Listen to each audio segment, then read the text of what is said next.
Aloha! It's Kim Julen with Finding Your Fiji, and I'm here together with Dr. Cara Gubbins today. Cara? Hi, I'm Dr. Cara Gubbins of the Animal Wisdom Circle. Wonderful. So we are going to do some fun videos here. This is our first one that we're doing together, so kind of a collaborative effort.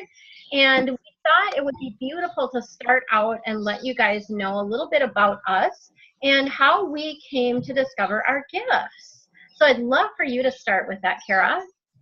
Okay, so I think, to start with, I want to just kind of say, here's where I am now, right? So what I do now is I'm a professional animal intuitive. I do intuitive readings for people, for animals, energy healing, all kinds of stuff like that. I am the founder of the Animal Wisdom Circle, where each month we connect with a different species of animal and get spiritual guidance about how to live life better as humans from the animals. And I write a lot of books about it too, and I do coaching and classes for people to develop their gifts as well. And I think for me, finding my gift was the easy part. I was born like as a spiritual seeker, as a spiritual connector, I guess would be a way to say it, because I really think that intuition is an aspect of our spiritual nature. And so I was very intuitive as a child, and I just automatically was talking to angels and, God and anybody, it's just like that was just part of who I was. And what happened was I got shut down, and I was told I was making it up and not to do that, right? Like, get real. Yeah. And so I spent most of my life with this really strong longing to do intuitive work and to be a psychic.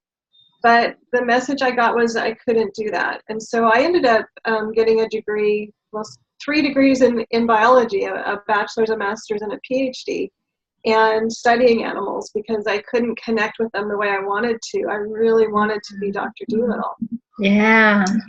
So for me, it was kind of like there was this continuous like knocking at the back door almost of this feeling of like, I want to talk to animals. I want to know what it's like to be them. I'm feeling so drawn to them, and science is great, but it just wasn't quite what I was looking for.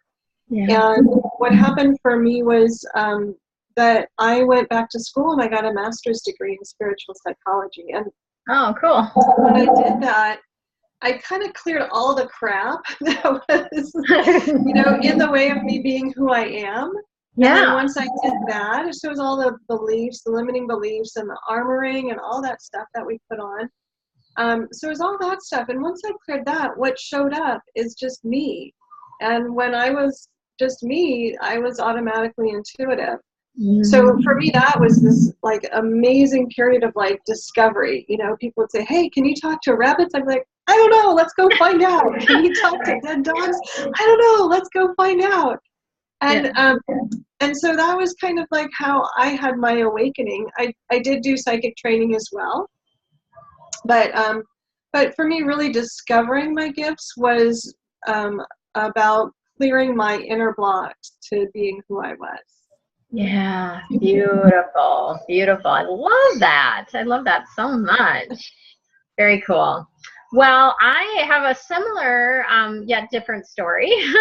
So what I do now is I'm a Feng Shui intuitive coach, and I am using a number of my gifts. So I have a gift of being able to feel energy in spaces, and I have an ability to connect with the angels and guides. So I have a really strong connection with the angels and guides.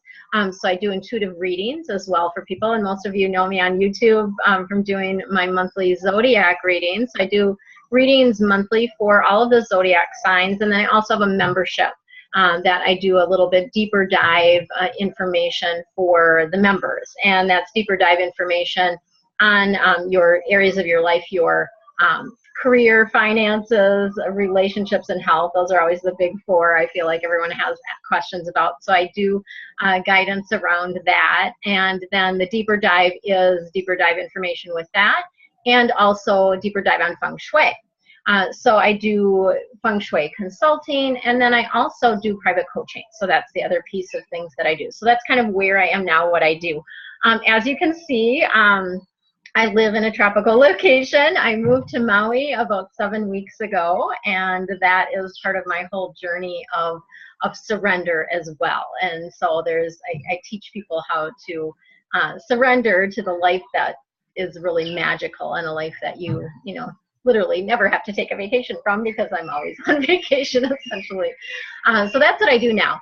I, like Cara, when I was young, when I was very little, I remember, like, I have a distinct memory of sitting in church, and there were these huge angels, like the archangels, standing on the altar, and I was talking to them, right? I'm connecting with them, and people around me, I'm like, why aren't you talking to them, or why don't you see them? Other people couldn't see them, and I didn't know that. I was little at the time, and I don't even know how old I was, that just this memory had come in when I rediscovered my gifts.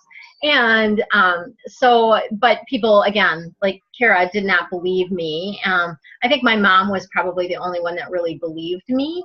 Everyone else was like, thought I was crazy, probably, essentially. And so I really closed that down. And I closed down in a number of ways.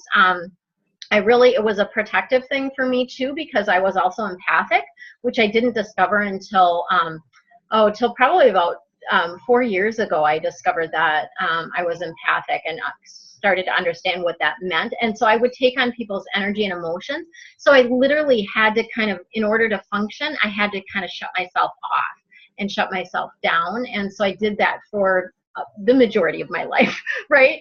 People thought they knew me, but they didn't really know me, because I was really, blocked off from that energy. Now I have, of course, learned a lot of tools around that. But so how did I discover my gifts? What happened with that is I was actually, I went to California. I was living in Minnesota at the time. That's where I was born and raised. I went to California with a friend to see Wayne Dyer and Esther Hicks. It was the only time that they were ever on stage together. And at the time, my girlfriend's like, I just feel like we need to go. And literally, like, we flew to California for this event, and were there like one night, and came back and came home, so it was a very quick trip, because time-wise, we didn't have a lot of time.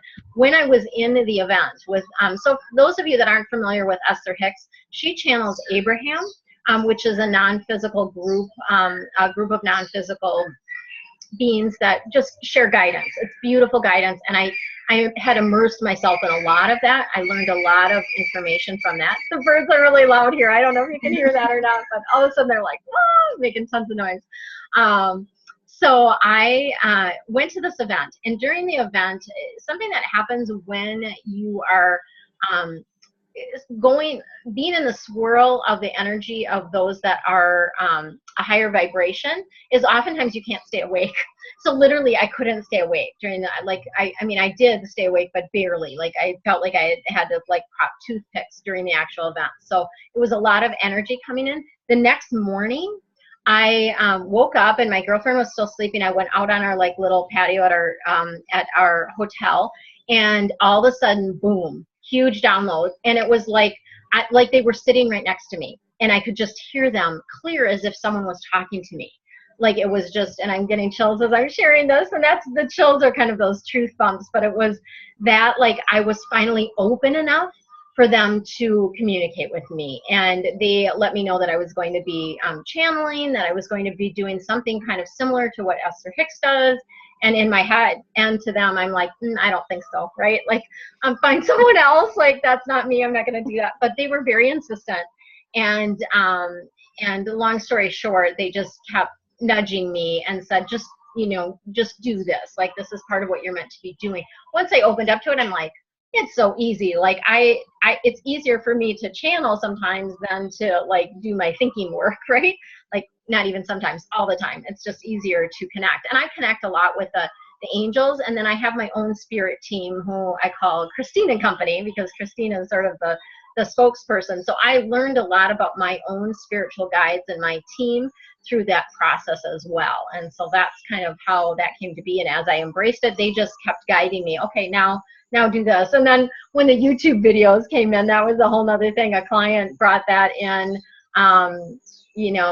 brought that guidance in, and I was like, oh yeah, I'm totally supposed to do that, right? And had this video equipment for a long time. So yeah, so that's really how I came into my gifts as well, or rediscovered my gifts. And what really strikes me about your story is you started with the archangels as a little girl, and that's who came to you, even though Esther Hicks, it's not angels, right? Like, Yes. Yeah. It's just non-physical beings, but like you're so designed for angel stuff, like that's just so resonant for you. Yes. Yeah, it is. It's really a beautiful thing. And of course, I've had some training like you. I don't have all the PhD kind of training like you do, but it is. I've gone through a lot of what I was guided to, and that's the thing is like following what you're guided, what the training that you're guided to take. I've done Dream Virtues, angel reading certification thing, and I've gone through different trainings and things like that, and it's like what you're guided to do. It's beautiful. And I really I love the connection with animals that you have, because I haven't really felt like that, but it seems like that once you open to one thing, it like opens you to other communication, right? Yeah, definitely. I think that it's really we're wanting to talk today about finding your gifts or discovering your gifts. And it's really, once you kind of get in touch with them, it's not that they're only in this part of your life or that part. It's like, whoa, that touches everything. Yeah. That's me in all these different situations, and I can bring that in to whatever I'm doing. And I really think it's our natural way of being is to be intuitive. It is. To be in touch with our guidance and spirit and animals and plants and energies and rocks and all that stuff. We each have our own kind of, like our own preferences, I guess. Yeah, like our favorite method. Whatever, yeah. what lights us up. But all of that, I think, is part of what we're all connected with. And our intuition system is just part of that communication system that we need to function well in this world.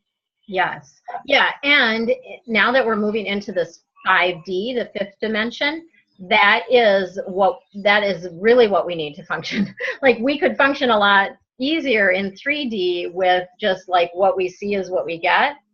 Now we can't do that. We need those sixth and seventh senses, right? Like we need these other senses to be able to navigate this life experience now, because things are shifting so much.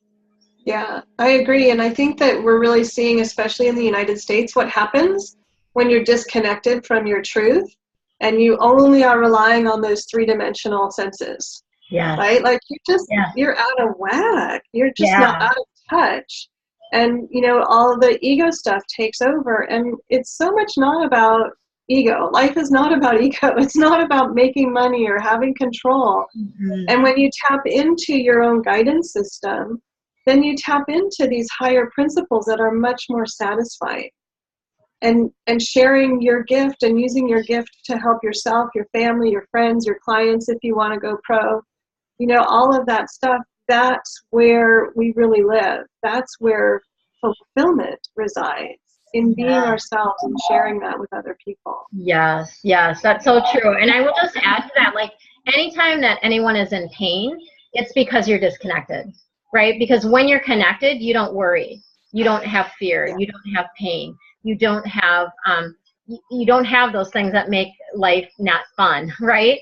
When you're connected, so anytime that comes up for me, like I've had this little eye thing going on, when that comes up, I know I've got some inner work to do and I've got to get reconnected, right? So when you're connected, you don't have that other stuff, because your connected self knows that there's no reason to worry. There's no reason to fear.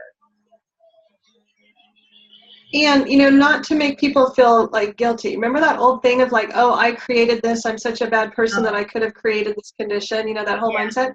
And that's not what Kim's saying. I just want to be really clear that, we all, stuff comes up to be healed. We're not always, Kim and I are not always like totally aligned. Everything's peachy. We're just coming away in life. No, totally, for sure not. When stuff comes up, we heal it. And then we get back to that. It's like, it's just this constant balance. But Yeah, I think like once you find your the gifts, it's airplane easier analogy to where, recognize. yeah, where an airplane is like 99% of the time or something like off course, but it's always recorrecting. It's always getting back on track, and that's what we do, right? It's just constantly getting back on track, and it's all of us. We all have that. And everything that comes to you is coming to you for a reason. Like, it's for you. It's a gift. Like, so even the stuff that feels kind of yucky, it's actually a beautiful gift for you to It's somehow serving you. Yes, yeah, to help you learn more about yourself. It's all about learning about yourself. Yeah. So how can we help people discover their gifts? I feel like we should leave people with a tip. Yes, yeah. What do So you think? I have a great free gift on my website. It's my website is findingyourfiji.com. Most of you know that. We'll put links below. And my free gift is 9 fast Feng Shui fixes to attract abundance. So it's my 9 best tips for attracting or bringing more abundance in your life, which I feel like is something that people always need. And it's got some great information in that, and it's all free for you. So I'll put the link below there. And then, Cara, what have you got? Well, I've got an intuition development package. And so it's an ebook about all the different ways that intuition can show up. So all the different ways that your intuition can kind of nudge you and get your attention and get you information. And then I have an MP3 with a guided meditation to help you set the stage to be able to ask yourself an intuitive question and get your own guidance. And just start, kind of like those training wheels to get you going and figure out how it works, because it's not like it's all just going to come down, from the heavens like doing. But we do have to kind of shift over into that receptive mode. And so that MP3 helps shift over and give you the practice of feeling it in your body and getting your own information. I feel like it's so important to get your own information in this world. Yes. Oh, that's awesome. What a beautiful gift that will be for people, and just to help connect. I love that. I love that.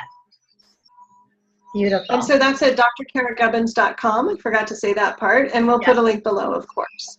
Okay, awesome. Perfect. Well, for now, we'll say aloha, and we'll see you on the next video.